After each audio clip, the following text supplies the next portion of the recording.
E aí, tá tudo bem com você? Eu sou o Wellington Calazans e este é o programa Duplo Expresso que começa a partir de agora. Eu estou falando a partir de Estocolmo, capital da Suécia, e daqui a pouquinho o Rômulus Maia, que apresenta comigo, a partir da Suíça, chega e a gente começa esse programa com muita informação, onde quer que você esteja.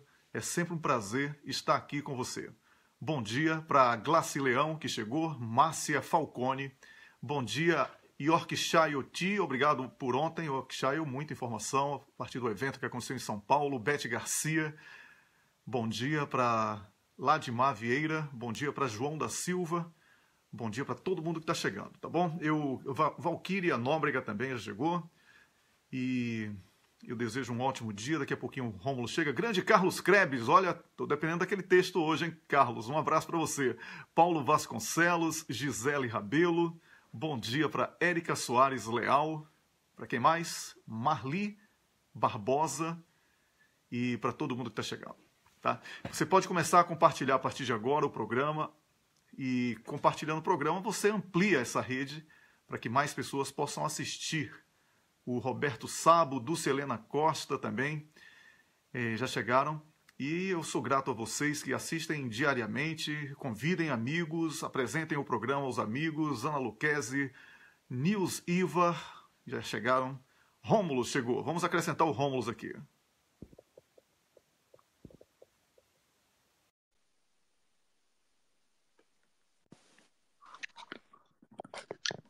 Olá, Rômulo. Bom dia. Bom dia, Wellington. Bom dia para você que está nos ouvindo. Nessa sexta-feira, 19 de janeiro.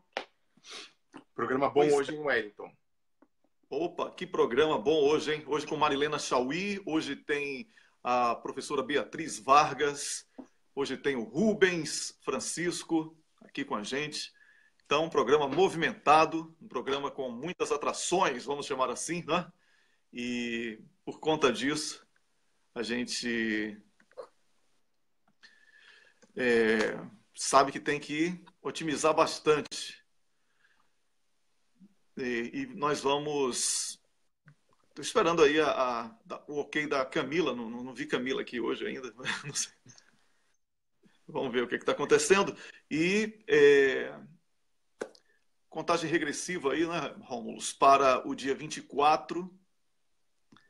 Um dia que caminha para o sepultamento oficial da justiça brasileira, que já está morta, né?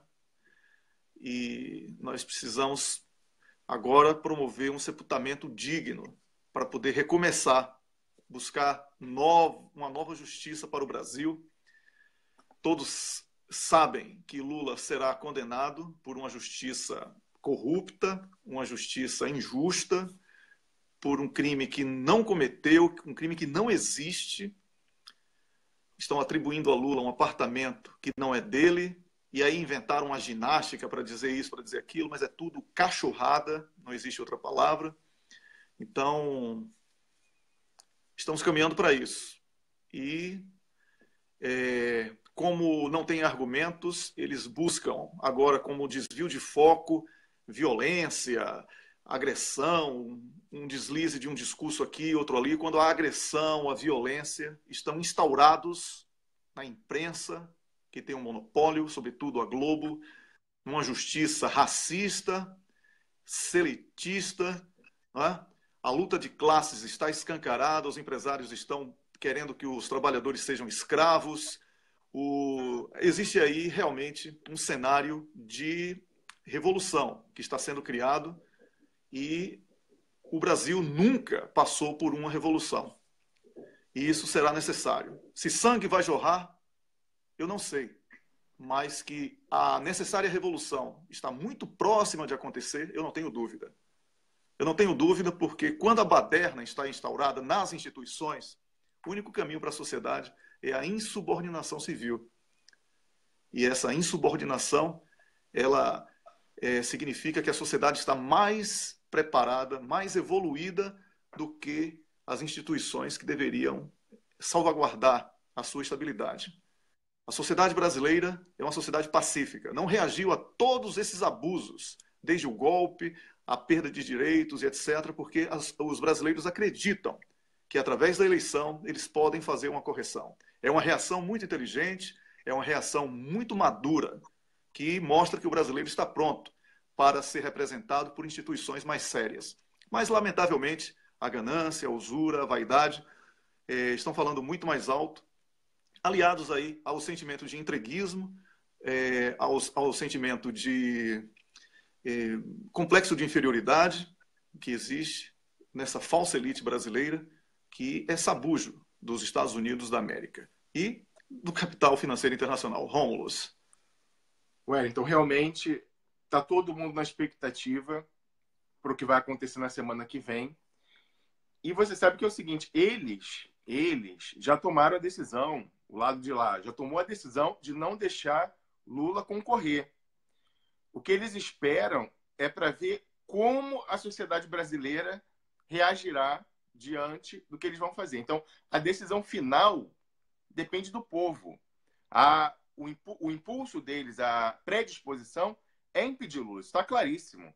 Então, provavelmente, semana que vem haverá uma condenação. Eu acredito nisso. A gente vai lutar, vai lá mostrar a nossa indignação, a nossa irresignação diante disso. Mas o resultado, eu acredito que está dado. E aí, a decisão final, evidentemente, vai se dar em Brasília, nas instâncias superiores com as apelações. A predisposição em Brasília, como a gente sabe, a STF está no golpe, foi um dos coautores do golpe, ele não foi omisso, ele foi um coautor do golpe. Então, a gente sabe que a predisposição é não deixar Lula concorrer, mas ali é uma corte política.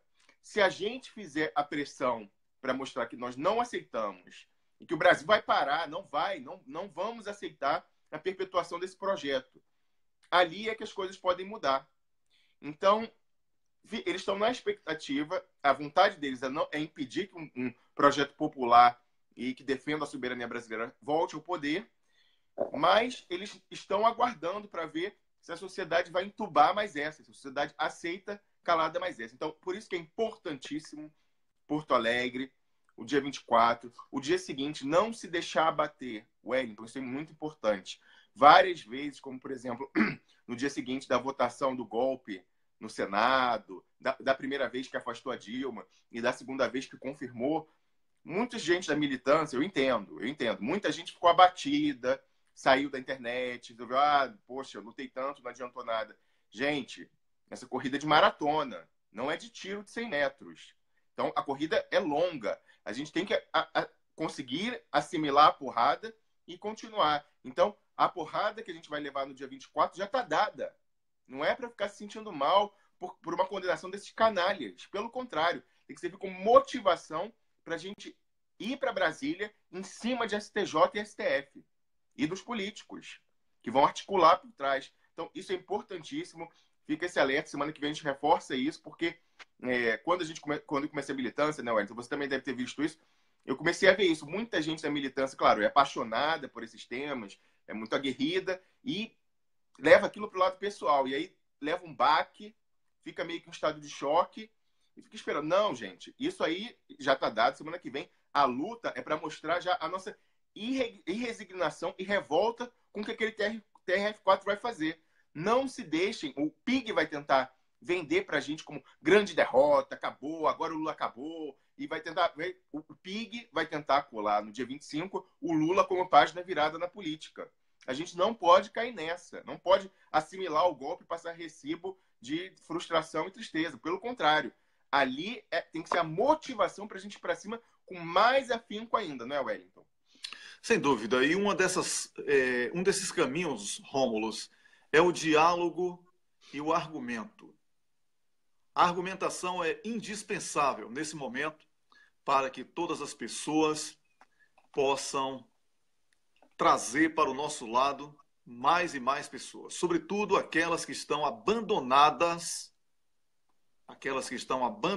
pelo Estado, aquelas que são até mesmo vítimas de chacota da elite que tira sarro da miséria de quem está nas calçadas pedindo comida, dos filhinhos de papai que tocam fogo em mendigos e índios que estão relegados a qualquer situação extrema de abandono e de uma situação subhumana. Então, eu acredito que seja o momento de resgatarmos a certeza de que o Brasil regrediu por décadas. A miséria, a fome, a pobreza hoje estão presentes nas vidas e na rotina. No lugar de ficar perplexo, apenas ficar triste, abatido porque viu uma pessoa sofrendo, pedindo esmolas, dormindo no chão, no frio, ou no calor, ou com fome, ou sei lá o quê. Tente politizar essas pessoas. São cidadãos. Se você teve empatia com ela, dê a ela a única arma que ela tem, o voto. Vamos criar mutirões para tirar o título eleitoral de todos esses pobres abandonados, de todas essas pessoas jogadas na miséria. São essas as pessoas que vão mudar o Brasil, porque são essas pessoas que precisam da nossa ajuda. Então, esse papo furado de classe média, eu já falei isso, repito, classe média que está com a gente nessa luta, que tem empatia com o outro, que sabe que essa justiça é injusta, essa classe média já está indignada e já lutou contra tudo que está aí e vem lutando.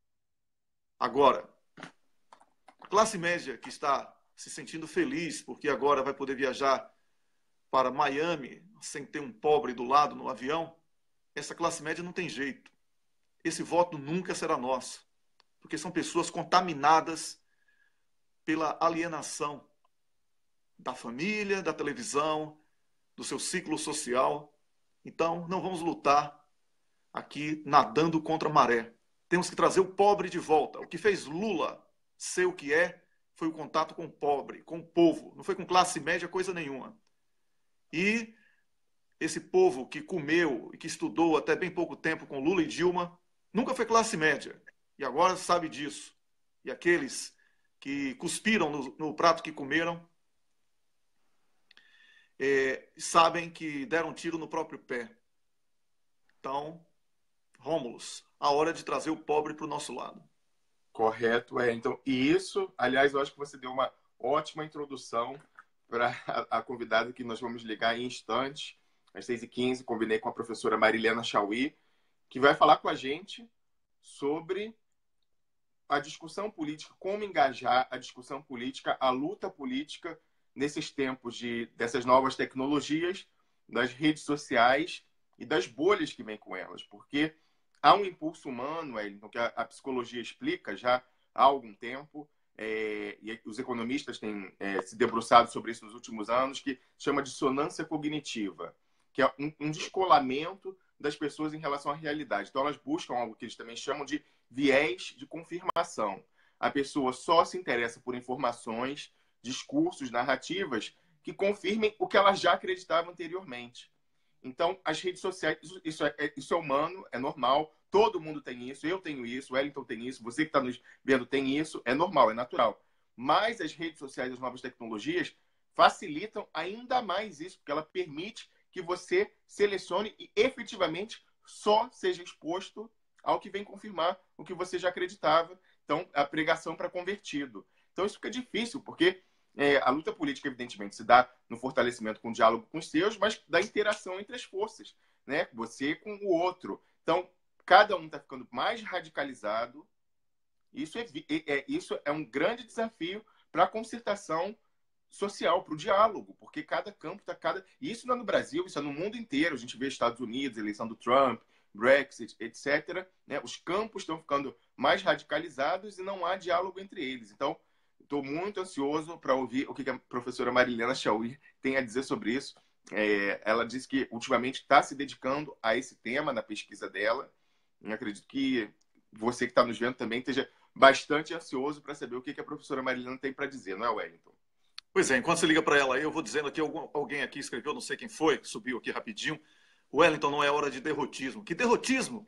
Quem é que está falando? Eu estou falando de continuar a luta. Rômulo falou exatamente isso. Wellington. Oi, professora Marilena, bom dia. Bom dia, Rômulo. Professora Marilena, nós já estamos no ar E antes de ligar para a senhora, eu já fazia a introdução do nosso tema, eu dizia que há um fenômeno, vieses cognitivos do ser humano que já são antigos, que são conhecidos, dos quais todos nós somos vítimas, que é o viés de confirmação, em que a pessoa busca ler ou ter acesso à informação que já confirma o que ela acreditava previamente, a dissonância cognitiva, que é o descolamento inconsciente do que é apresentado pela realidade, e eu falava que isso já é natural, mas que a nova tecnologia, as redes sociais, elas facilitaram isso ainda mais. Então a gente está vendo, né, a formação de bolhas, em que cada um fica falando aos seus, ficam mais radicalizados, e isso é um desafio ainda maior para a luta política nesses tempos, com essas novas tecnologias que aumentam a predisposição a esse impulso humano. Então, professora, estamos todos muito ansiosos para ouvir o que a senhora tem a dizer sobre essa questão. Então, vamos lá. A primeira coisa que eu gostaria de observar é que nessa maneira das bolhas funcionarem e o modo como se dá a comunicação nas redes sociais, com a formação de tribos que se autoestimulam sem uma verdadeira comunicação com a diversidade e a diferença. Antes de pensar isso, há uma coisa que eu acho que é importante nós levarmos em conta quando nós tomamos o modo como as mensagens são produzidas e transmitidas. Os meios de comunicação tradicionais criaram figuras de autoridade.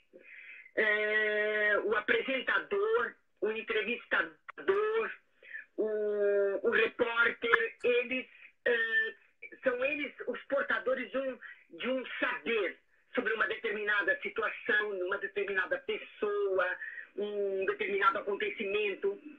E eles, se você assiste, por exemplo, programas de entrevista, ou há um acontecimento, uma revolta popular, uma enchente, um terremoto, o risco do início de uma guerra civil, as coisas mais variadas.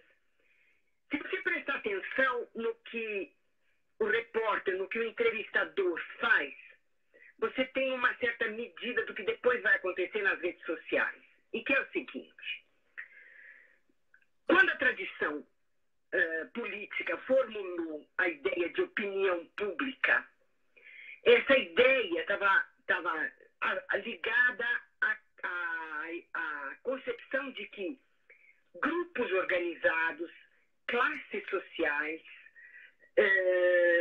instituições podiam e deviam manifestar publicamente as suas ideias, defendê-las e expandi-las.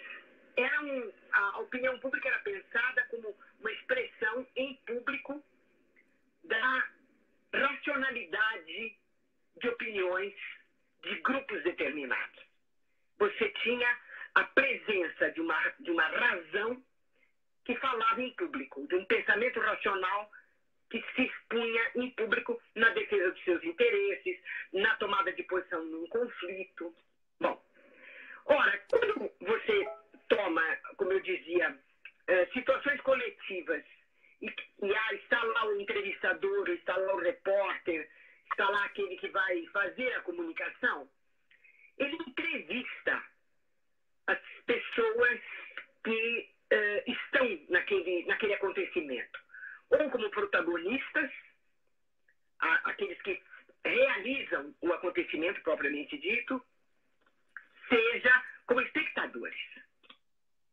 Ele nunca pergunta para as pessoas o que é que você sabe a respeito desse acontecimento, ou desse evento, dessa pessoa, desse conflito. Ele nunca pergunta o que você pensa sobre isso.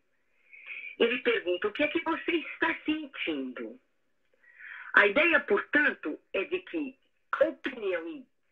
do outro é um sentimento, algo que vem das profundezas da sua pessoa e como um grito que aparece no ar.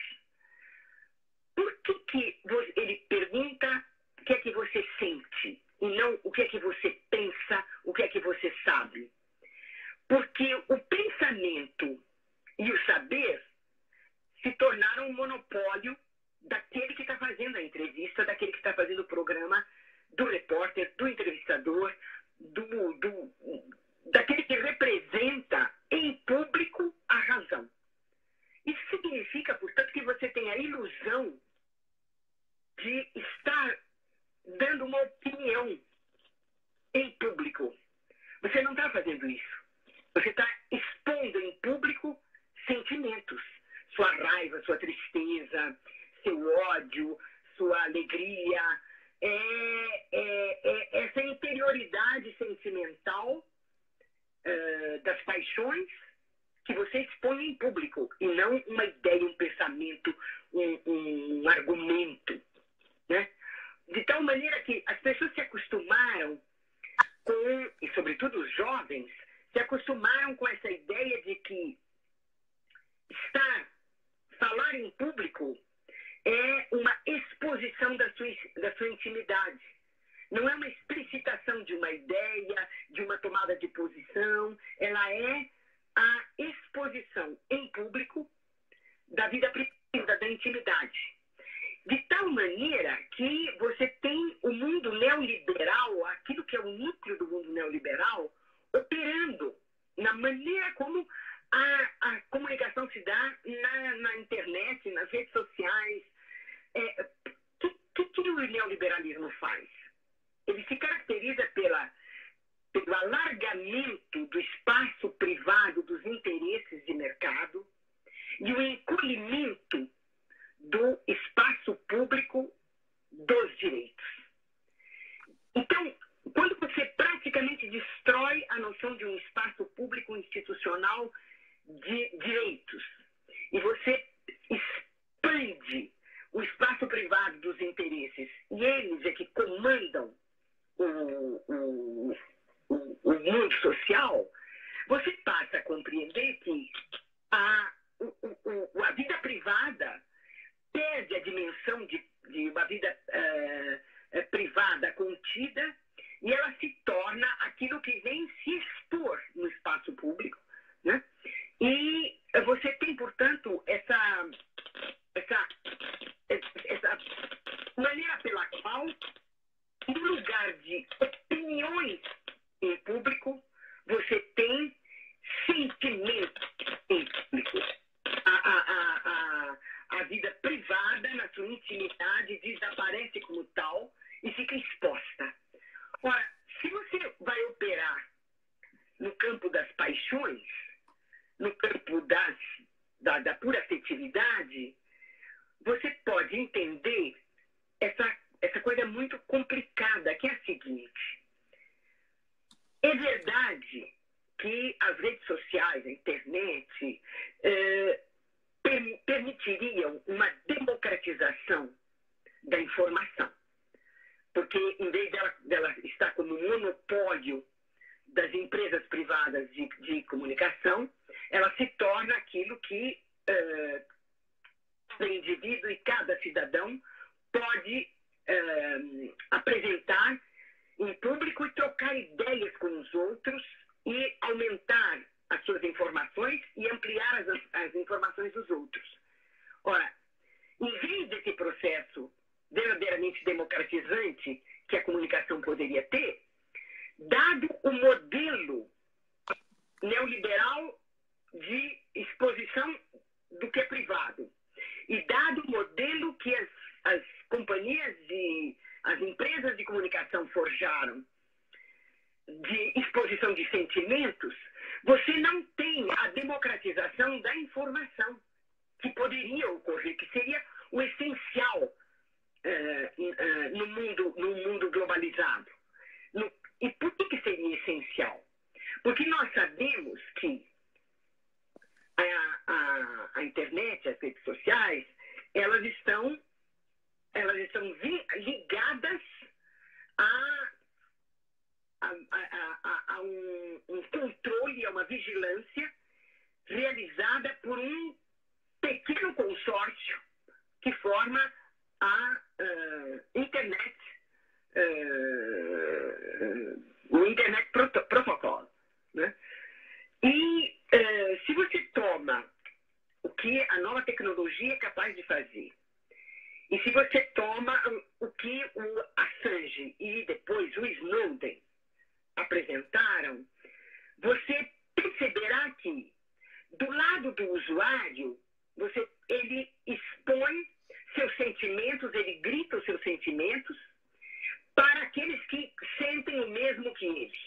Então forma essa bolha em que eu estou sempre na companhia daqueles que sentem como eu. Nada se expande.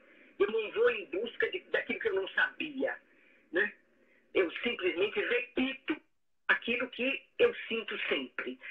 E dado o anonimato, eu posso fazer isso na forma do ódio, da raiva, da cólera, uma coisa gigantesca, como a gente vê. Mas, por outro lado, aqueles que têm o controle efetivo do objeto tecnológico que nós estamos usando, eles usam isso em um sistema mundial, planetário, de controle e de vigilância, não só de grupos sociais, de partidos políticos, de outras empresas, não. É dos indivíduos, da nossa vida privada individual. Então você está exposto 24 horas por dia a uma vigilância e a um controle anônimos de grupos poderosíssimos. Então, nós temos a ilusão de uma democratização da informação e da comunicação que não se realiza, de um lado, porque a tendência é você permanecer no grupo que confirma o que você acha que você já sabe, e por outro lado, porque tudo que você diz, tudo que você exprime publicamente, né, já entra num sistema de vigilância e controle. Então, eu diria que o que preocupa muito é essa maneira pela qual aquilo que poderia ter sido uma revolução democrática do direito à informação, do direito à opinião, de uma circulação verdadeira a respeito dos fatos sociais, dos fatos econômicos, dos fatos políticos, da vida cultural, das artes, se torna um bloqueio de fato, né?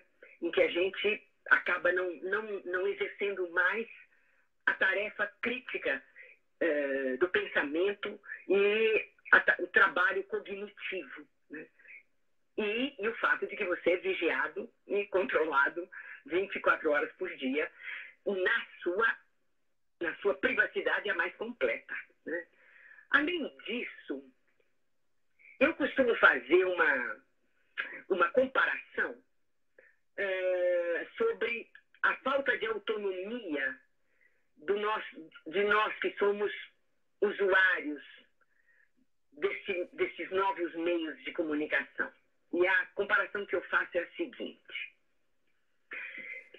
Na Revolução Inglesa do século XVII, os revolucionários, camponeses, operários, estudantes, intelectuais, artistas, enfim, os revolucionários se reuniam em pequenos grupos nas várias cidades, em assembleias, discutiam, né, formavam uma opinião e tinham que divulgar isso para outros grupos a fim de se organizar em escala nacional.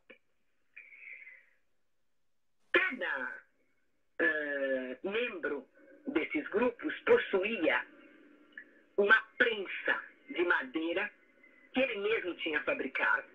Ele fabricava a prensa, os tipos também de madeira, Com ervas ele fabricava tintas, ele arranjava papel, e terminada a reunião, terminada a assembleia, ele vinha com a sua prensa e imprimia os folhetos narrando o que tinha acontecido e as decisões tomadas, para panfletar. Ou seja, você tinha um indivíduo que tinha o controle completo do instrumento que ele usava, do instrumento técnico que ele usava para realizar a ampliação da comunicação. No nosso caso, nós somos usuários. Nós não temos nenhum conhecimento, nenhum controle técnico, tecnológico, científico e econômico sobre o meio que nós estamos usando. Nós não temos autonomia sobre ele. Então, nós somos determinados pelas condições tecnológicas do meio que nós estamos empregando para a realização da nossa comunicação. Então, vigiados, controlados e meros usuários de um conjunto de meios tecnológicos sobre os quais nós não temos conhecimento e controle. Então, eu diria que, seja no conteúdo, seja na forma, seja nos procedimentos, a democratização da informação, a possibilidade de uma verdadeira comunicação e a criação de uma opinião pública planetária, democrática, se torna quase impossível. O que você acha? Acho excelente, a senhora deu mais uma aula, professora. E eu queria vou fazer a pergunta que o Wellington me mandou para ler para a senhora, mas antes eu queria fazer um comentário. Ontem, na TV pública francesa, foi ao ar uma matéria retomando alguns artigos que foram publicados nos meses anteriores, desde novembro do ano passado, que estão muito em linha com o que a senhora disse. A senhora fala dessa questão não diga! Com a exposição do sentimento, mas é mais grave ainda. A senhora falava dessa tendência da geração atual, que foi adestrada a falar do seu sentimento, mas o próprio design, o desenho do Facebook, da maneira com que ele faz as pessoas interagirem, ele é feito para estimular o sentimento e torná-lo viciante. O Facebook, ele tem como objetivo viciar a pessoa na liberação de dopamina, que é um neurotransmissor do cérebro. Eles têm pessoas, psicólogos, enfim, pessoas que veem essa interação homem-máquina, e eles o Facebook, a interação com o Facebook estimula as mesmas áreas do cérebro que a cocaína, por exemplo. Então, eles fazem tudo para tornar cada vez mais viciante nesse high, nesse barato de sentimento. E pessoas, inclusive, hoje há muitos críticos, um dos cofundadores do Facebook, se chama Sean Parker, junto com o Mark Zuckerberg, ele se tornou um crítico vocal, ele faz uma objeção completa a essas redes sociais, por isso, porque elas se tornaram, e elas buscam como a fonte de receita delas é na manutenção daquelas pessoas ali. E eles manipulam o sentimento para conseguir que a pessoa fique ali o dia inteiro, em cima, numa escalada de sentimento, como a senhora falou, o sentimento, externar sentimento e se retroalimentando com o que os outros estão liberando de sentimento ali. Eles estão fazendo uma objeção porque está fazendo uma manipulação coletiva da psicologia humana. Não é uma coisa assustadora. Mas que bom! Eu vou procurar esse material, porque eu tenho me ocupado muito com isso, porque como eu lido com os jovens, né? A minha grande preocupação é esse universo tecnológico, esse mundo virtual, as redes. E então eu vou procurar esse material e toda essa crítica, porque reforça e me ajuda muito nessa minha luta contra. A ideia minha é mesmo essa de que você produz um vício, porque eu não sei nos outros países, mas aqui no Brasil, em particular, no caso de São Paulo, as crianças e os jovens e os adultos com o aparelho na mão, você ininterruptamente nas ruas, pessoas nos veículos. Você entra num restaurante, há uma mesa com 5 pessoas. Elas não falam entre si, elas estão com um aparelhinho. E muitas vezes elas estão conversando entre si através do aparelhinho. Então, é um universo de alienação. Então, eu quero muito ver, vou procurar todas essas análises e essas críticas, porque reforçam muito a minha preocupação. Sim, com professora. a verdadeira alienação. E, sobretudo, com a ilusão que é produzida de que você participa do mundo, de que você opina, de que isso é politicamente democrático e assim por diante. Então, há um conjunto de manipulações ideológicas de produção da alienação e da ilusão que são muito importantes. E eu tenho trabalhado muito sobre essa questão. Então, eu vou... obrigada, Rômulo. Eu vou procurar esse material. Professora, a senhora não precisa procurar. Terminando o programa, eu mando para a senhora o link. Evidentemente, a matéria é em francês, porque eles disponibilizam na TV Pública, ela disponibiliza no YouTube. Então, o programa chama Envoyé Especial, Enviado Especial, é um programa semanal de reportagens investigativas. Eu vou disponibilizar também e eu vou conversar. Nós temos um coletivo de tradutores pela democracia que nos apoiam. Eu vou ver se a gente consegue legendar esse vídeo, porque eu acho que é importante a difusão para o público também que não entende francês. Que não sabe francês. Exatamente. Claro. Mas eu mando para a senhora... É fundamental. E aí eu queria perguntar, professora Marilena, o público, a senhora sabe que semana passada, desde a semana passada e hoje, estava na grande expectativa e foi uma expectativa mais que realizada. As pessoas gostaram muito da sua participação aqui. Então nós queríamos convidar a senhora, se possível, para voltar na semana que vem, falando de outro tema. O Wellington Calazans tem uma sugestão para a gente discutir, ainda nessa linha das redes sociais, desse tema, né, da confirmação, da manipulação de sentimentos e manipulação política, a questão das fake news. O que a senhora acha? A senhora poderia, na semana que vem, voltar para conversar com a gente e dar mais uma aula? Rômulo, eu vou fazer uma pausa, porque eu me dei o direito de tirar umas férias. Claro. Então, eu vou sair, eu vou viajar no dia 24 e volto no dia 10 de fevereiro. Nós podíamos ir para fevereiro. Serve fevereiro? Claro, serve. E as pessoas vão ficar com expectativa maior ainda, esperando a volta da professora Marilena Chauí.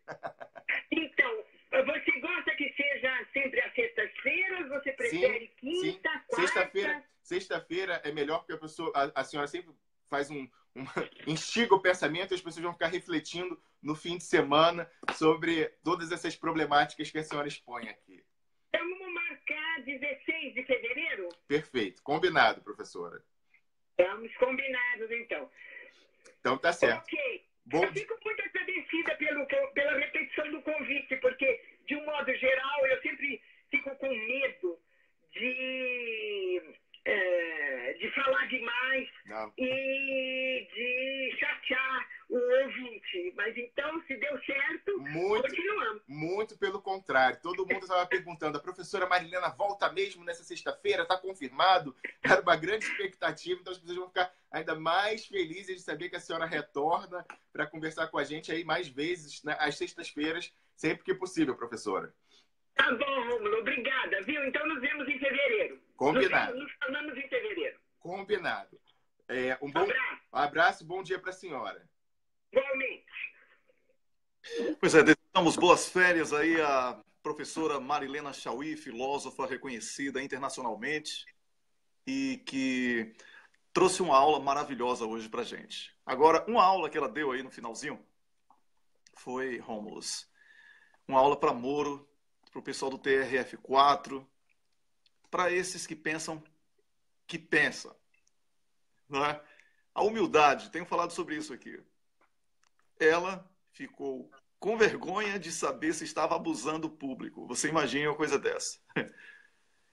Imagine, né? Então, eu me sinto até envergonhado de ter que ouvir isso, porque, assim, uma pessoa que fala tudo que falou, que traz o público para uma reflexão tão importante, que faz uma crítica duríssima, que é a manifestação de sentimentos, ao invés da reflexão cognitiva, da ação cognitiva. Ainda acha que pode estar incomodando, é porque o problema não está nela, está realmente numa massa esmagadora que compõe o público, não o público do nosso programa, certamente, mas muitas outras pessoas que ainda estão totalmente alienadas por uma máquina de propaganda do PIG, que é o Partido da Imprensa Golpista. Rômulo, uma coisa, você vai entrar em contato com qual a sua combinação aí com... Eu vou ligar para ela via Skype, só um minuto, Wellington, eu estou colocando já o link do programa francês ao qual me referi na descrição do programa, e depois a gente vai divulgar, evidentemente, e falar com nossos amigos tradutores se eles podem traduzir essa matéria sobre o Facebook. Mas já vou dar enter aqui, segura aí para mim um minutinho, e aí eu já chamo a professora Beatriz Vargas. A professora Beatriz Vargas já está aqui, dizendo que já está a postos. Você chama ela, então? Eu chamo. E eu lembro que o Rubens, ele vem logo na sequência também, tá bom? Então, a professora Marilena Chauí vai ficar de férias por umas 2 semanas ou 3, como vocês ouviram, e quando voltar, ela continuará dando às sextas-feiras a profilaxia contra Hooks e Faustão, não é? E Faustões, Hooks e Faustões. É a profilaxia do Duplo Expresso, para você não ficar contaminado no fim de semana. Tá bom? Agora, Wellington, antes de você chamar, eu queria reforçar o registro que você fez, né? A humildade, alguém, ela pensando se as pessoas não estaria abusando de falar demais. Realmente é sensacional. Pois é, bom dia. Agora a nossa nova convidada do dia, a doutora Beatriz Vargas Ramos. Bom dia! Bom dia, Wellington. Bom dia, Rômulo. Tudo bem? Primeira vez esse ano, ainda estamos no mês de janeiro, então não é redundância e também não é Rubinho Barrichello, mas feliz ano novo. Obrigada. Feliz ano novo para nós todos. Pois é. Professora, doutora Beatriz Vargas, eu e o Rômulo combinamos com a senhora, com você, preferiu que eu chamasse de você. Então, tudo bem. Com você, um comentário, a sua palavra sobre o absurdo jurídico da condenação de Lula. E quando falamos da condenação de Lula, é porque se vai haver alguma novidade, será um resultado contrário. Porque, inclusive, o livro Sentença Anunciada, né, que a Carol Proner reuniu aí os depoimentos e os artigos de mais de 120 juristas, ele já previa a condenação lá na primeira instância, com Moro. Agora o Brasil sabe que a condenação se deu com base num apartamento que não pertence sequer quer dizer, que a justiça reconhece como sendo de outro proprietário. Então, é como se estivesse sendo incriminado pelo assassinato de uma pessoa viva, fazendo um paralelo. Então, professora, como é que a gente pode explicar ao estudante de direito, ao cidadão comum que quer saber o que é justiça, uma situação como essa, onde um réu é visto como adversário, uma sentença é esperada por quem acompanha a sucessão dos fatos e que a justiça é o que está mais distante dessa prática da justiça. Wellington, antes de responder propriamente a essa pergunta direta, eu queria só fazer um esclarecimento sobre o livro Comentários a uma Sentença Anunciada, que é esse livro organizado pela Carol Proner, pela Gisele Cittadino, a Gisele Ricobon e o João Ricardo Dornelles. Eu participo desse livro também com um artigo. Eu trabalhei sobre a questão das lacunas da narrativa do juiz na sentença, apontando exatamente o problema da prova. Esse livro ele foi escrito depois de prolatada a sentença, percebe? Uhum. Não é assim absolutamente correto dizer que neste livro nós estávamos já prevendo uma sentença condenatória, porque não, nós partimos da sentença. Uhum. Outra coisa é que havia, sim, uma probabilidade de que essa sentença fosse condenatória em função, principalmente dos posicionamentos públicos, dos pronunciamentos, das manifestações do juiz Moro a respeito de aspectos importantes, se não diretamente do caso, pelo menos indiretamente, que davam uma ideia de uma certa disposição do juiz em acatar aquela tese que foi apresentada em PowerPoint para o Brasil inteiro, percebe? Sim. Então, eu queria só de antemão fazer esse esclarecimento para que fique muito claro. O trabalho que foi feito é exatamente isso, são comentários a respeito de pontos específicos daquela decisão. No que toca especificamente a questão da propriedade do apartamento, a verdade é que a versão do Ministério Público e a sentença é ainda muito pior do que essa ausência de registro do imóvel no nome do ex-presidente. Veja, vamos ver se eu consigo explicar. É que o imóvel estar no nome, no registro de propriedade imóvel, né? O imóvel ser titularizado pelo ex-presidente Lula, ou não na sentença, para o efeito da sentença e até para o efeito da configuração do crime de corrupção passiva, não é indispensável. Isso não seria indispensável. Por quê? Porque o que a sentença diz é que o imóvel teria sido disponibilizado ao presidente Lula, a titularidade não foi transferida, quer dizer que formalmente não foi passado em nome dele, mas o que isso não implicaria em que ele não tivesse uma vantagem indevida, que em tese poderia advir do usufruto desse imóvel.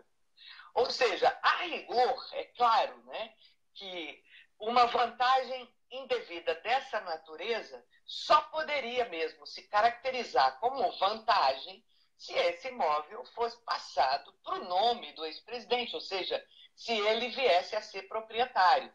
Mas o fato dele não ser proprietário, na sentença, não impede que o juiz Moro conclua pela prática da corrupção passiva, porque, segundo ele, essa transferência não foi feita, por sei lá por que razões, não foi possível fazer a transferência, mas isso não propriamente, não especificamente, impediria que se pudesse falar em vantagem indevida, que só pode vir, portanto, do usufruto do imóvel. Mas nós sabemos que o ex-presidente Lula e nem nenhum membro da família chegou sequer até a posse desse imóvel, né?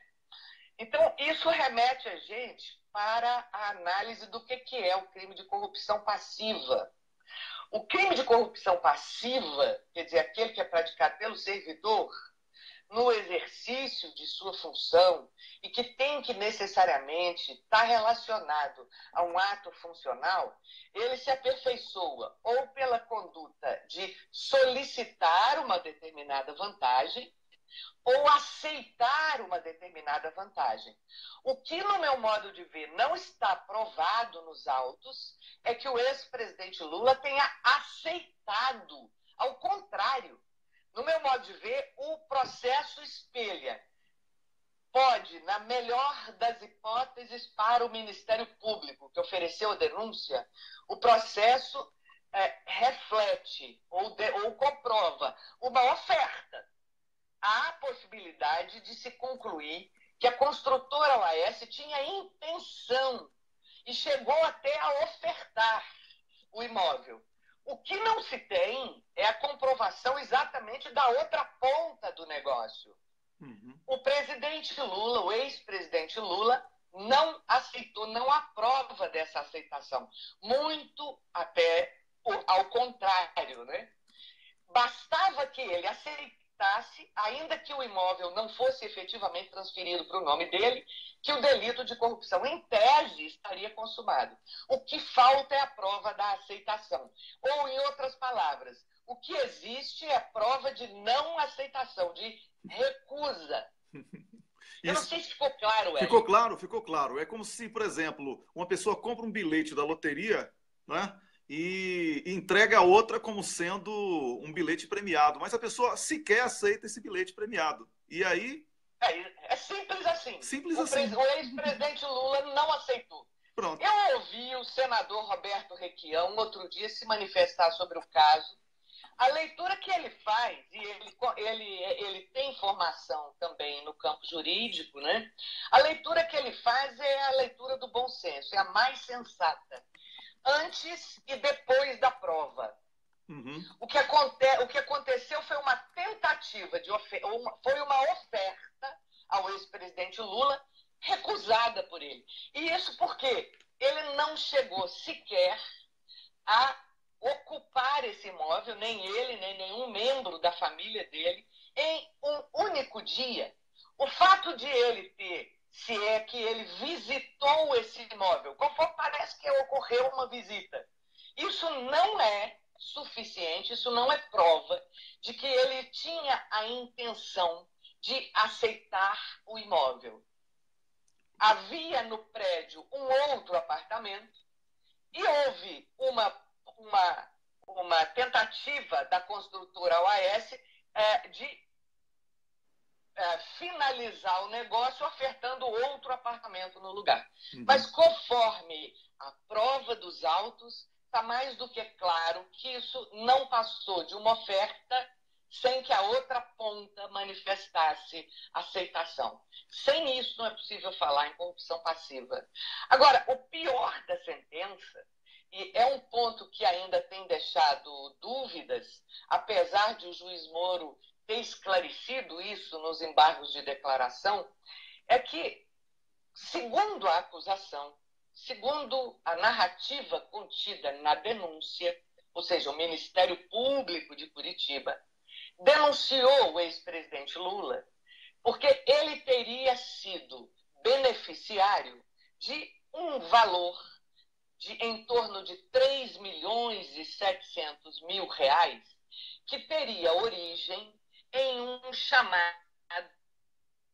uma chamada conta geral de propina entre a empresa, a construtora OAS e a Petrobras. Essa conta teria sido alimentada por contratos da Petrobras com o consórcio Conest-Ernest. Eram obras na refinaria do Nordeste, Abreu e Lima, e o consórcio Compar, da refinaria Presidente Getúlio Vargas. O montante era mais ou menos 87 milhões. E a denúncia diz, a acusação diz, que o grupo OAS, que era presidido, então, pelo José Aldemário Pinheiro Filho, mais conhecido como Léo Pinheiro, administrava essa conta. Essa conta geraria vantagem indevida para diversos políticos do Partido dos Trabalhadores, entre eles o ex-presidente Lula. E que mais ou menos um montante correspondente a 3% desse valor total da construtora OAS teria sido destinado ao presidente Lula. De que maneira? Ele diz que esses 3.700.000 teriam sido corporificados, a palavra é essa, teriam se corporificado, se materializado na disponibilização ao ex-presidente do apartamento triplex. Como é que ele faz essa conta? É interessante que ele faz essa conta partindo da diferença entre o apartamento mais simples e o apartamento triplex, daí ele chega a um determinado valor, é uma mera conta aritmética. É uma conta de subtração. Um vale mais, outro menos, sobra X. Depois ele soma os valores que a OAS gastou com benfeitorias e com reformas no imóvel triplex, dá 3.700.000, ou seja, o fluxo é o contrário, ele soma, ele parte primeiro do valor dessas benfeitorias para fazer um caminho inverso e chegar, então, logo, só pode ter saído da conta o valor correspondente a essa materialização. Isso é muito perverso. E essa é uma versão delirante, completamente delirante, porque jamais esse valor poderia se materializar em uma vantagem em favor do ex-presidente. Está mais do que comprovado que essa vantagem foi incorporada ao bem, ao patrimônio da própria construtora. E daí porque essa inequívoca propriedade da construtora OAS enfraquece, claro, essa tese da chamada materialização da vantagem, percebe? Claro que percebo. E estou perplexo. É exatamente por isso que eu comecei a pergunta, falando sobre que justiça é essa que está sendo praticada. Professora, o Rômulus Maia, que está na Suíça, ele quer fazer uma pergunta também. Tá bom, Rômulus, por favor. Professora, a senhora deu a deixa perfeita para a pergunta que eu gostaria de fazer para a senhora, que é o seguinte, essa questão de o dinheiro vir ou não da Petrobras tornou-se fundamental, porque, como a senhora disse, nos embargos de declaração, o Sérgio Moro, esclarecendo um ponto que ele intencionalmente tinha deixado obscuro, afirmou o dinheiro não alegou na sentença que o dinheiro veio de desvios na Petrobras. Mas isso representa um desafio direto à jurisdição do Sérgio Moro. E isso vai ser arguído pela defesa no dia 24. E, em resposta a essa arguição da defesa, o Ministério Público de Segundo Grau já se pronunciou dizendo que o embargo de declaração do Moro foi mal interpretado e que o dinheiro veio, sim, da Petrobras. O que a senhora acha nesse caso? Porque o Moro expressamente disse nos embargos de declaração, que é um recurso que visa justamente a esclarecer o conteúdo de uma sentença, que o dinheiro, ele não, na sentença, ele não diz que o dinheiro vem da Petrobras. Agora o Ministério Público quer fazer uma interpretação, uma interpretação de autoridade daquilo que está na sentença, dizendo que não, que o dinheiro veio sim da Petrobras e vincula. Então eles acusaram golpe com relação a isso, dessa questão da jurisdição. Eu queria que a senhora comentasse essa questão da perda da jurisdição pela ausência de prova entre a conexão do triplex com o eventual desvio da Petrobras, professora. Da Petrobras. Essa questão é importante, ela constitui um ponto extremamente frágil da sentença do todo. Enfim, se você toma o conjunto do processo, desde a investigação até agora a sentença, esse é um dos pontos mais frágeis, mais delicados. É verdade que na sentença o juiz Moro, por diversas vezes, faz afirmações dúbias, em que parece que ele não afirma definitivamente e nem nega definitivamente a questão da origem do dinheiro. Para você ter uma ideia, no item 290 da sentença, bem no começo, portanto, da peça judicial, ele diz que o caso do triplex se insere perfeitamente no mesmo contexto aquele da construção, dos contratos de construção de Angra 3, ele faz referência ao pagamento de vantagem indevida ao então presidente da Eletrobras, Eletronuclear, Otton Luiz Pinheiro Silva, que foi condenado pelo juiz federal Marcelo Bretas, da 7ª Vara Federal Criminal do Rio de Janeiro.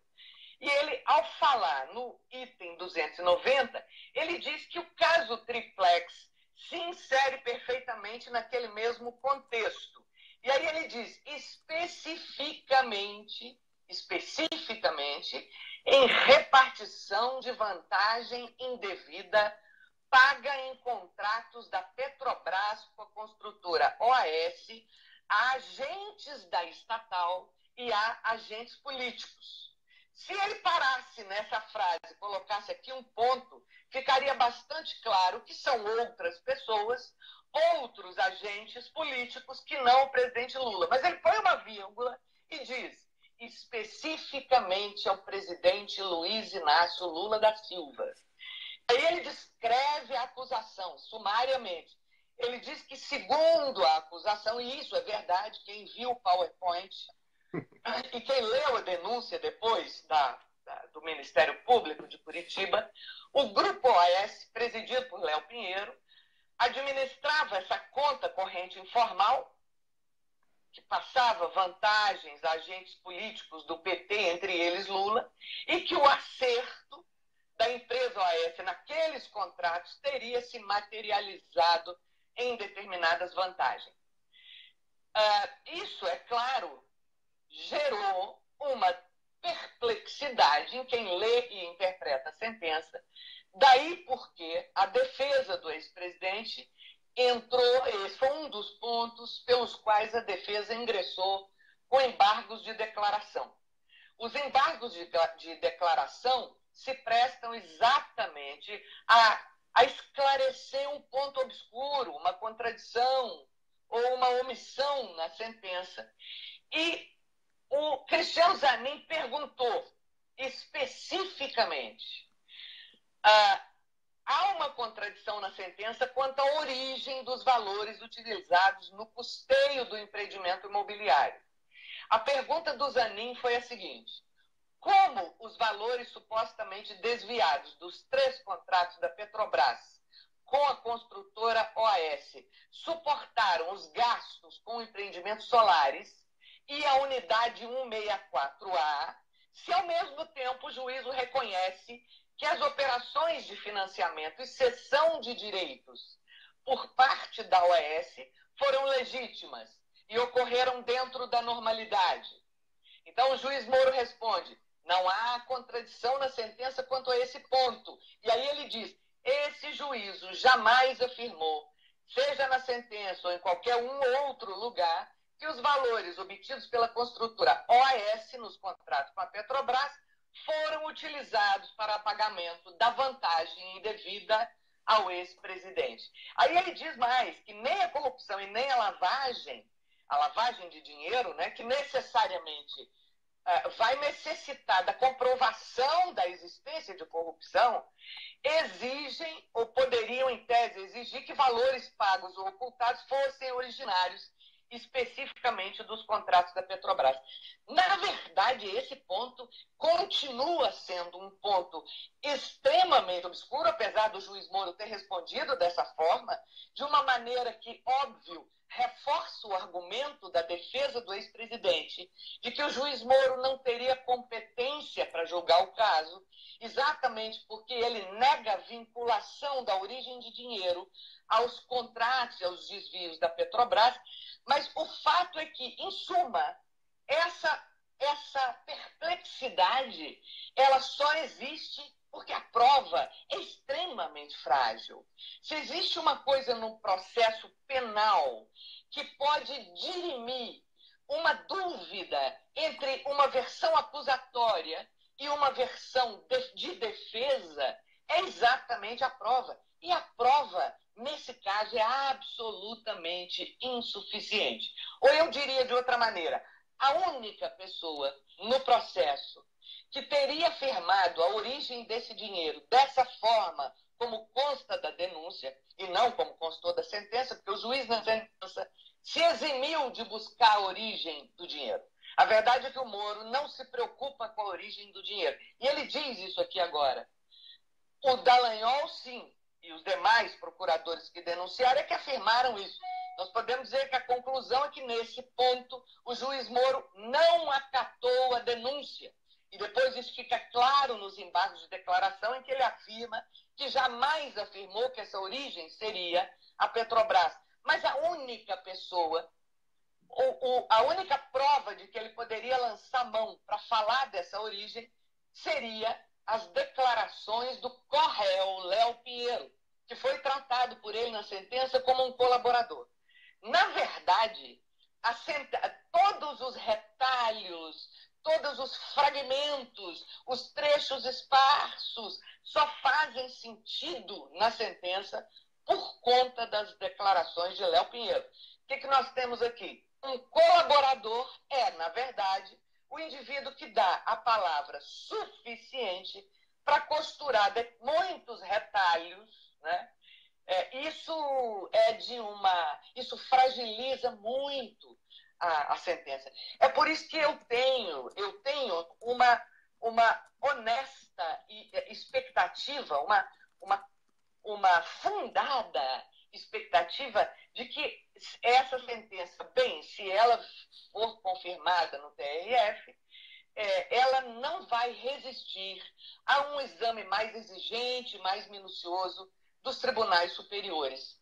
Inclusive porque o Supremo Tribunal Federal tem precedentes que não autorizam determinadas conclusões importantíssimas na sentença, e a principal delas, qual é?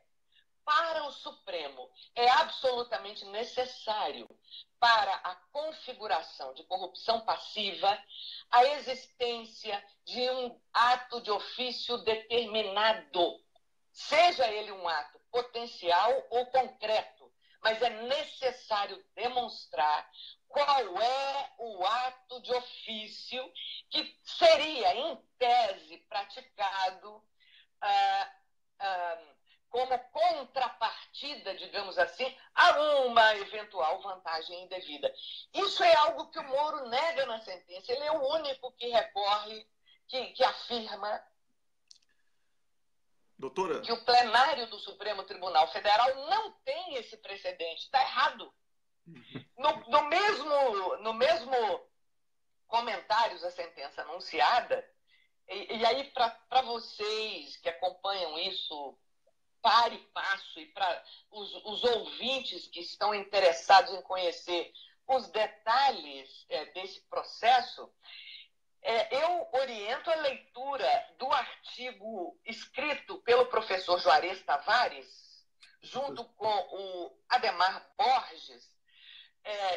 Nesse livro Comentários, ele examina, ele passa limpo, ele faz uma análise esgotante do crime de corrupção passiva na visão do STF, mostrando que a sentença do juiz Moro viola o princípio da legalidade exatamente no momento em que a sentença afirma a desnecessidade de demonstração de um ato de ofício potencial ou concreto.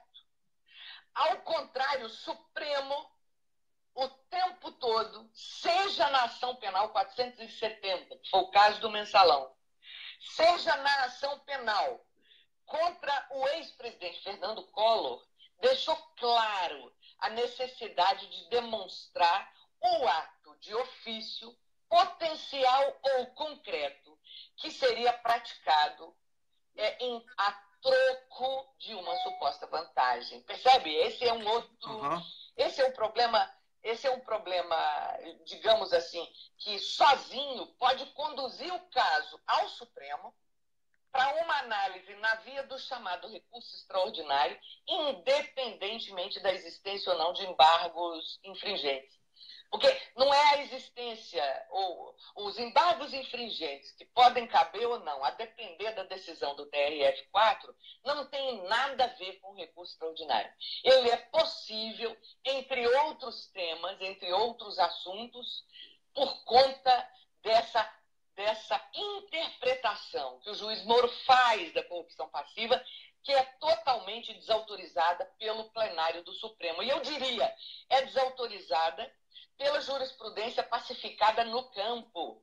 Essa jurisprudência, inclusive, é a do próprio TRF4. Vamos ver, então, agora se o TRF4 vai ler essa sentença do Moro de acordo com uma jurisprudência assentada, consolidada pelo Supremo e por outros tribunais, inclusive ele próprio, TRF4, ou se ele vai inovar. Se ele inovar, e aí eu acho que se ele inovar, nós vamos ter um elemento, né, uma circunstância bastante grave para acreditar que o caso do ex-presidente Lula tem realmente sido tratado como uma exceção fora da lei. Como, aliás, o próprio TRF já havia dito antes, né?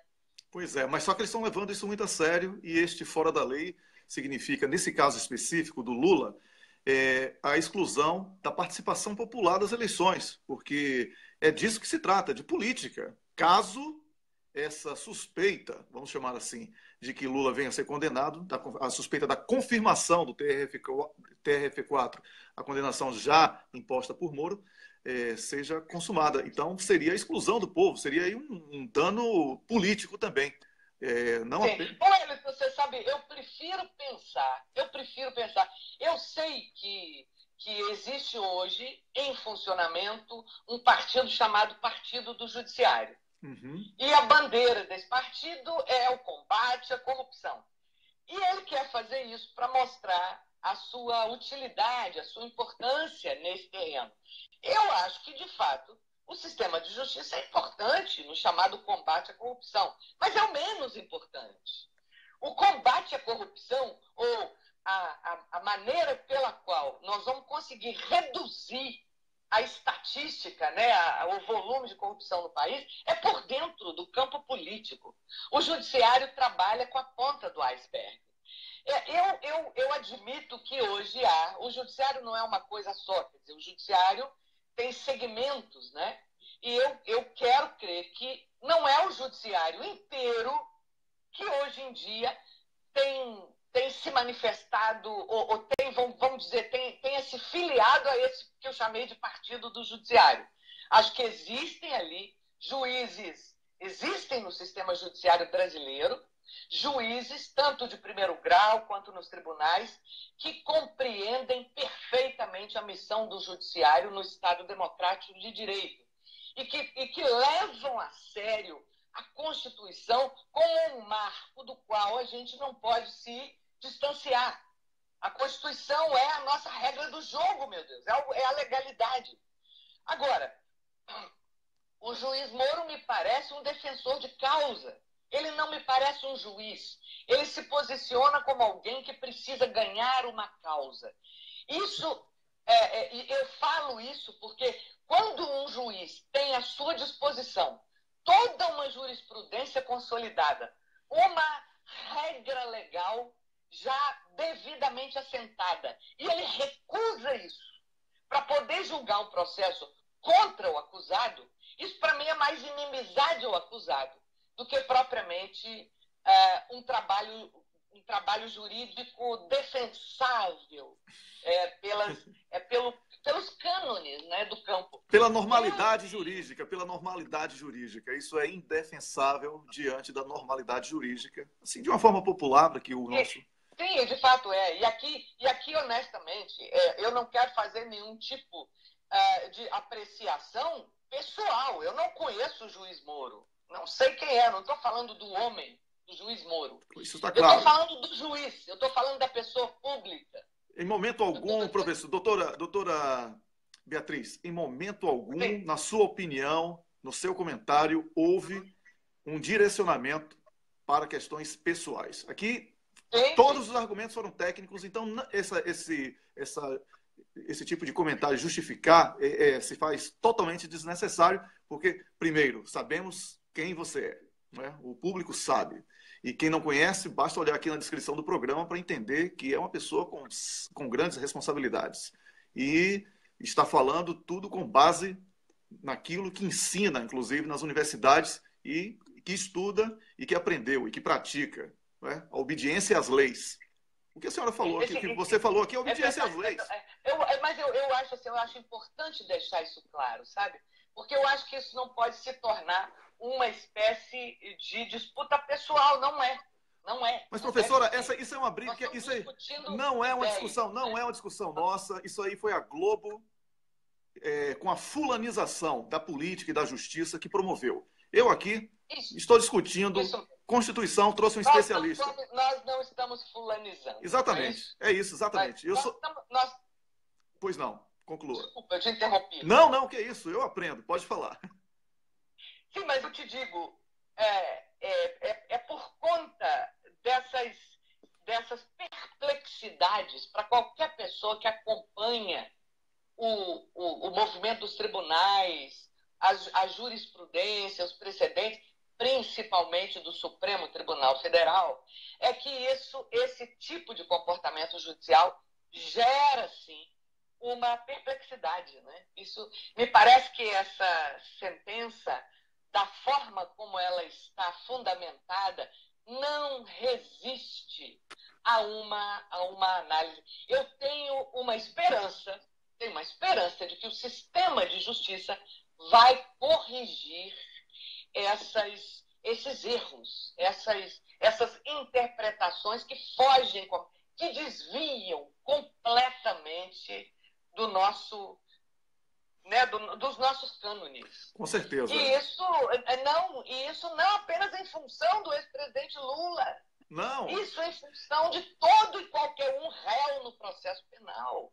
Porque a única coisa que nós temos como referência para que a justiça não vire uma justiça de 2 pesos e 2 medidas, né? Aliás, é para isso que existe, por exemplo, o STJ, o Superior Tribunal de Justiça, é que a gente siga o precedente, que a gente siga aquele caminho consolidado.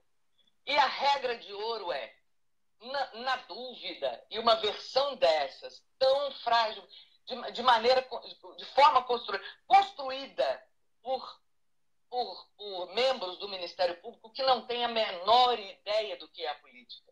Eles não conhecem absolutamente nada de uma administração pública, de uma função política, seja de um presidente, de um governador. Eles simplesmente criminalizam todos os políticos e chegam a conclusões que são absolutamente conspiratórias. Mas isso porque essas pessoas, elas são autorreferenciadas. O conhecimento dessas pessoas se limita ao conhecimento válido no mundo jurídico. É um conhecimento autorreflexivo. Elas não se preocupam em conhecer algo fora da caixinha. Elas não duvidam de si mesmas. E as pessoas que não duvidam de si mesmas não podem exercer esse tipo de função, principalmente o juiz. O juiz é um indivíduo que tem que se colocar em dúvida o tempo todo e distante do interesse das partes. A missão de um juiz é, acima de tudo, zelar pelas garantias constitucionais. O dia que um juiz parar de fazer isso, nós estamos perdidos, porque nós não temos mais a quem recorrer. Olha, eu só tenho que agradecer a sua presença aqui no nosso programa. O convite para a próxima semana já está feito. Aceitar ou não é uma questão aí de adaptação da sua agenda, mas sabemos que a próxima semana será decisiva para a justiça brasileira diante de tudo que foi dito aqui por você, doutora Beatriz Vargas. A única certeza que eu posso dar ao nosso público é que quem vai ser julgado no dia 24 será o sistema judiciário brasileiro, será a Constituição brasileira, porque se Lula for condenado diante de tudo que foi colocado e que outros juristas têm colocado, aí vai ser difícil acreditar em justiça. Muito obrigado, bom fim de semana, volte sempre, vamos combinar aí uma nova participação, tá bom? Um grande abraço e vamos torcer por justiça. Tudo de bom, um abraço. Tudo de bom, Wellington. Abraço, Romulo. Conversamos aqui com a doutora Beatriz Vargas, que é professora de Direito Penal e Criminologia da Faculdade de Direito da Universidade de Brasília e também da Universidade Federal de Minas Gerais. Ela falou sobre o absurdo jurídico da condenação de Lula. Rômulus, enquanto... Ela foi da UFMG, agora ela é só da UNB. Mas, assim, eu vou fazer um comentário, não de fundo, mas que privilégio a gente vê a qualidade e a necessidade de maior representatividade da intelectual, da pensadora, da mulher brasileira, né? Hoje, na sexta-feira, primeiro a professora Marilena Chauí e agora a professora Beatriz Vargas. Realmente, eu queria chegar a um momento em que eu não precisasse fazer esse comentário, que fosse natural, mas ainda não chegamos nesse momento, felizmente, então eu preciso registrar aqui a qualidade dessas intervenções, Wellington. Olha, sensacional. Assim, você falou tudo. Você traz uma mulher como a professora Marilena Chauí e depois uma mulher como a Beatriz Vargas, a doutora Beatriz Vargas, e eu não precisei abrir a boca nem você. Que diante do exposto, tenho dito, me senti extremamente representado. Então é muito bom saber que a gente tem pessoas nesse nível e comprometidas com a verdade, com o que há de melhor, que é a justiça. A justiça é uma coisa maravilhosa, não é? Como a política é uma coisa maravilhosa e nós devemos ter a alegria de poder participar ativamente dos acontecimentos políticos. Não é isso, Rômulo? Agora eu já estou chamando aqui o Rubens. O Rubens vai ser rapidão hoje, porque ele vai falar comigo sobre apenas um live que nós vamos fazer, já estreando aí um projeto que nós estamos anunciamos a semana passada. Bom dia, doutor Rubens Francisco. Bom dia, tudo bom? Tudo bem, olha, é bom desligar aí o áudio, que está com delay do programa. Já vai chegar. Então tá. Então, enquanto o doutor Rubens tira o áudio aí, eu vou falando que nós vamos falar hoje a partir das 11 horas de Brasília, num live aqui na página do Duplo Expresso e das páginas também que compartilham, certamente. Nós vamos fazer um live sobre fake news, que é um tema muito importante e que vai ser explorado de uma maneira perversa no período eleitoral. É um laboratório, o Brasil é um laboratório para essa intervenção do mundo digital com a justiça, e nós precisamos barrar aí. Esse tema tem sido debate aqui na Europa, em países como a França, aqui na Suécia e também na Alemanha e na Suíça também. Eu estava lendo ontem uma publicação suíça, e na Suíça também está em debate a questão do fake news, e o doutor Rubens vai falar sobre esse tema hoje com a gente às 11 horas. Bom dia, doutor Rubens! Bom dia, tudo bem? Tudo ótimo. Então, como é que você está em Brasília hoje, é isso? Então, estávamos lá no Teatro Dulcina, né? E a professora Beatriz, que estava falando ainda há pouco, estava justamente sustentando, né, esses aspectos lá para o pessoal que estava lá, para poder se inteirar dessas situações aí que vão ocorrer, né, no dia 24, pois esclarecendo. Uhum. Esclarecendo que já está para lá de claro, né? Tá claro. A gente ficou assim, a gente só ficou assim, como um sinal de trânsito. Olha, tá verde, olha, tá vermelho. Assim, a gente está indicando, né? Porque tá tudo explícito. É válido porque reforça, né, cada vez mais aí inclusive complementando aí o comentário elogio do Rômulo, né? Sim. A Marina Chauí, né, qualidade técnica, né, das mulheres aí que estão opinando, esclarecendo, enfim, participando, e fechando com chave de ouro a participação de mais uma mulher, que é a juíza do Distrito Federal, né, que forneceu o documento aí, que não é só uma comprovação de propriedade, é a exteriorização, a materialização de um entendimento jurídico contrário à sentença do juiz Moro. Né? Com certeza. Esse papel ele não tem esse papelzinho só, assim, é só propriedade e tal. Ele é a materialização. É a mosca na sopa de Moro. Até mais que isso, né? Isso aí é um tapa na cara, né? Um tapa na cara. Mas, Rubens, porque o nosso tempo, daqui a pouquinho tem o Leonardo Atush lá no Brasil 247, você sabe que a gente tem um horário para entregar aqui, né? Porque a gente tem... Pois é. Então, eu queria só, porque a gente 11 horas vai voltar para falar sobre fake news, a gente pode também tocar nesse assunto numa boa. Só queria que você chamasse aí o público que adora você. Você já é popstar. O Moro deve estar com a inveja danada aí, né? Porque... o popstar pela internet, sem precisar da Globo. Ô, Rubens, fake news é um tema que tem preocupado e tem sido motivo de debate aqui na Europa e em outros países da América do Sul também, e na África, em países africanos também, o fake news, porque está claro que não existe um fundamento para o que é fake news. Ninguém sabe o que é. Isso aí criaram, jogaram no ar, e quem vai decidir é o imaginário do dono do Facebook, ou os robôs que ele vai programar do jeito que ele quiser. Então, vamos falar sobre isso. Eu queria só que você falasse da importância desse debate, e 11 horas nós vamos entrar ao vivo aqui no Duplo Expresso e também nas outras páginas que compartilham. A Marina Chauí já deu uma premiere aí sobre essa questão de controle, né? Controle de massa, controle da rede, controle de comunicação, que ainda não está sendo totalmente possível. Já estamos sob o controle, né, dessas instituições que montaram essas vias de comunicação. Essas vias de comunicação são portas, né, pelas quais essas organizações aí também exerceram domínio, como aconteceu nas jornadas de 2013. As pessoas foram para a rua, botou pato amarelo, botou camisa amarela, todo mundo comprou essa história absurda aí, que não tem pé nem cabeça.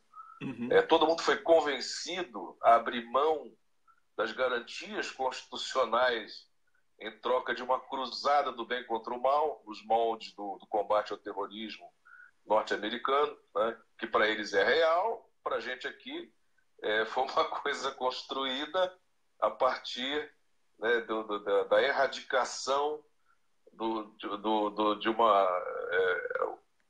colocar o PT como se fosse uma espécie de Al-Qaeda, né, Al-Qaeda Tupiniquim, né, que fazia uma série de coisas e tal, tudo abstrato.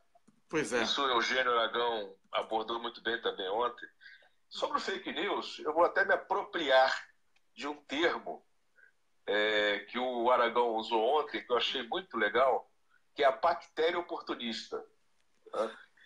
É como daquela infecção hospitalar. Você tem um organismo doente, aí uma bactéria aproveita a deficiência imunológica daquele indivíduo e ali já começa a se aflorar já para destruir por completo, né, aquele organismo. O Brasil hoje é moribundo, né, institucionalmente, infelizmente foi atacado aí por vários, né, vírus. Né?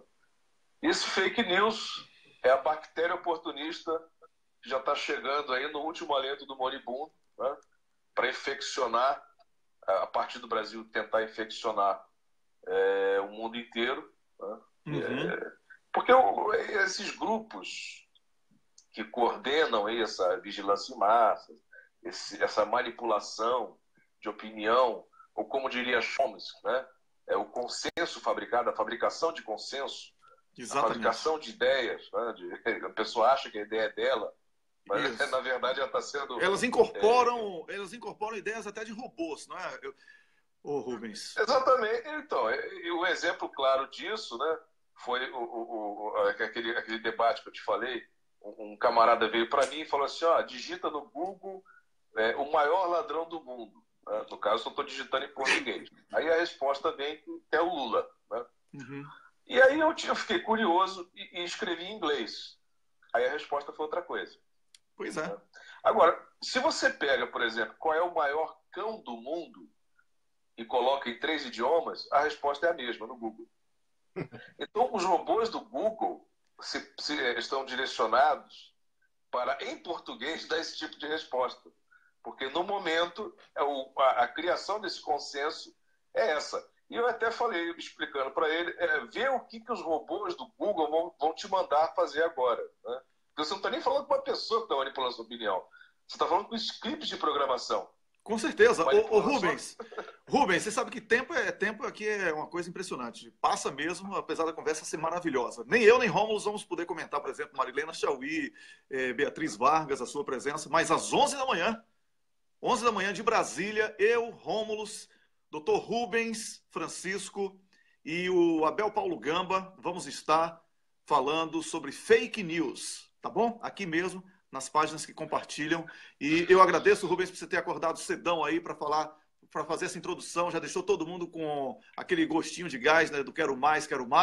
E vai ter mais daqui a pouco, às 11 da manhã. Olha, eu estou aqui com o cocô do dia na mão. Para você, quem é o cocô do dia, Rubens? O cocô do dia hoje? Sim. Rapaz, aqui em Brasília ainda falar sobre isso é um problema, hein?